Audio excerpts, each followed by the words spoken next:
Buenos días, doctor. Hoy le voy a presentar al respecto de las propiedades coligativas, especialmente en la función de diálisis, ósmosis y ósmosis inversa, y algunos ejemplos de ellas aplicados en mi sistema termodinámico. Por ello vamos a empezar hablando sobre la diálisis. Tenemos que tener claro que la diálisis tiene dos conceptos, que vendría a ser la definición química de la misma y la definición médica, en donde existen pequeñas diferencias entre sí, pero al final llegan a la misma conclusión. Hablaremos primero de la definición química, donde nos dice que la diálisis química es una técnica que se genera cuando existe una separación de sustancias o de moléculas basadas en el índice de difusión de ellas. Estas moléculas están juntas mediante una membrana semipermeable de filtrado, mediante la cual se puede realizar la diálisis química en un laboratorio. En cambio, la diálisis médica nos dice que es un tratamiento de donde se extrae productos de desecho y el exceso de agua del organismo que no se puede sustraer naturalmente. Se da generalmente cuando no funcionan los riñones y cuando no funcionan los riñones de una manera correcta. Y se puede dar en dos técnicas, que sea ya sea la hemodiálisis o la diálisis peritoneal. Ahora pasaremos a hablar al respecto de la ósmosis. ¿Qué es la ósmosis? Pues es un fenómeno de difusión pasiva que se da cuando existen dos soluciones en medios diferentes, además de estar separados por membranas semipermeables. Esta ósmosis no necesita de algún impulso energético, por lo cual se puede dar en un medio pasivo. La ósmosis se puede dar en diferentes tipos de medios, que en este caso pueden ser los hipotónicos, hipertónicos y los isotónicos. Los hipotónicos son aquellos que es cuando la concentración del soluto es menor que la solución. También es cuando, por ejemplo, la célula se ensancha y existe más cantidad de sales dentro de la célula que fuera de la célula. Los hipertónicos, en cambio, es cuando la concentración del soluto es mayor que la solución. Aquí, en cambio, la célula se encoge, dándonos así que la mayor cantidad de sales está fuera de la célula que dentro de la célula. Y los isotónicos es cuando ambas soluciones tienen la misma concentración, dándonos que ambas soluciones llegan a un estado de equilibrio, donde la célula se encuentra de manera normal, con la misma cantidad de sales tanto dentro que por fuera.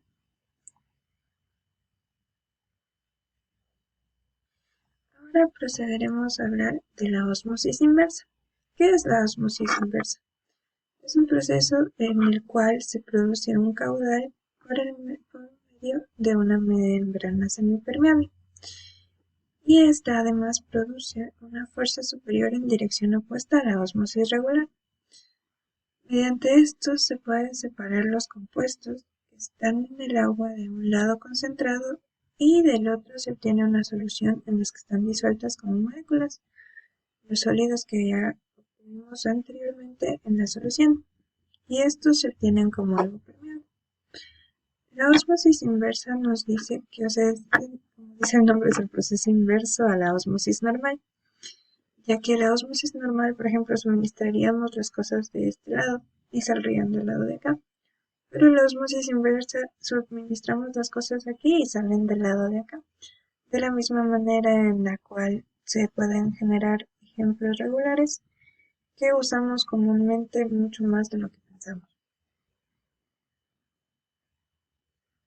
Ahora vamos a hablar al respecto de los ejemplos, de las propiedades que se consultó y de las propiedades que acabamos de ver, donde tendremos ejemplos cotidianos y ejemplos en relación con el sistema termodinámico, en donde podremos apreciar cuáles son las diferencias de estos.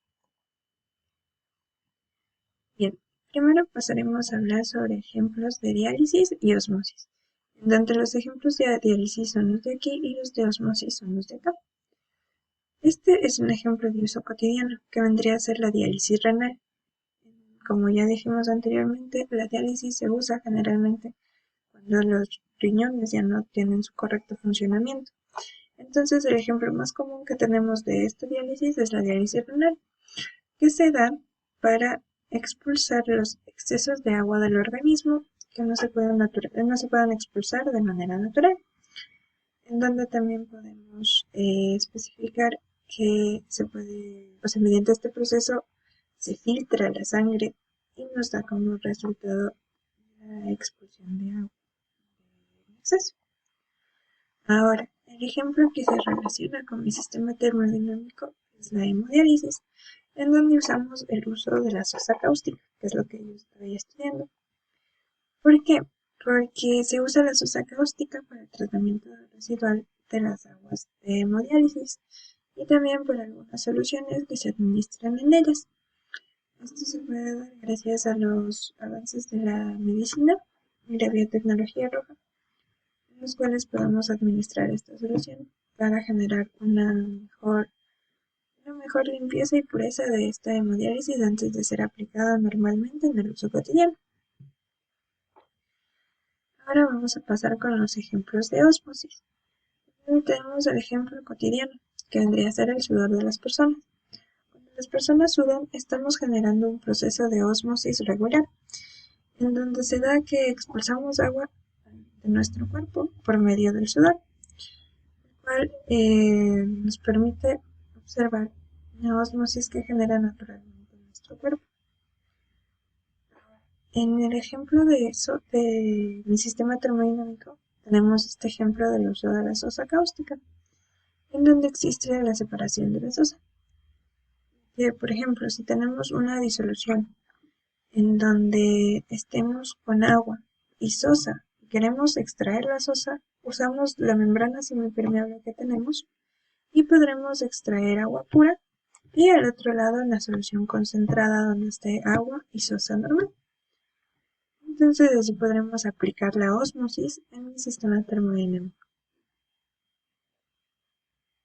Ahora pasaremos con los ejemplos de la ósmosis inversa. Para ello vamos a hablar del ejemplo de uso cotidiano, que vendría a ser la purificación de agua. También podría llegar a ser la desalinización del agua de mar para convertirla en agua dulce, en agua que podemos usar.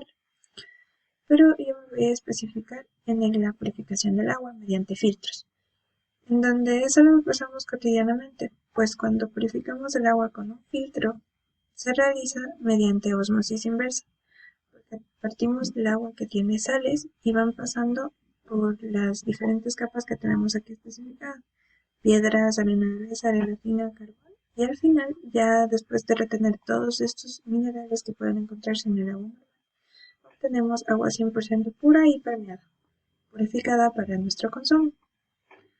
Ahora, el uso de ósmosis inversa con nuestro sistema termodinámico, que vendría a ser la sosa cáustica, podemos hablar sobre el control de pH químico, en donde aquí se usa la sosa cáustica para la elaboración de membranas para el uso de la ósmosis inversa. Se elaboran estas membranas con la finalidad de tratarla en el proceso de ósmosis, y este proceso de ósmosis se lo puede usar para la identificación del pH de ciertas sustancias. Podemos generar un proceso de ósmosis inversa gracias a la membrana que fue usada con la sosa cáustica. Entonces ahí tendremos igual un ejemplo en donde podemos especificar el uso de la sosa en la ósmosis inversa. Y bueno, esta ha sido mi presentación.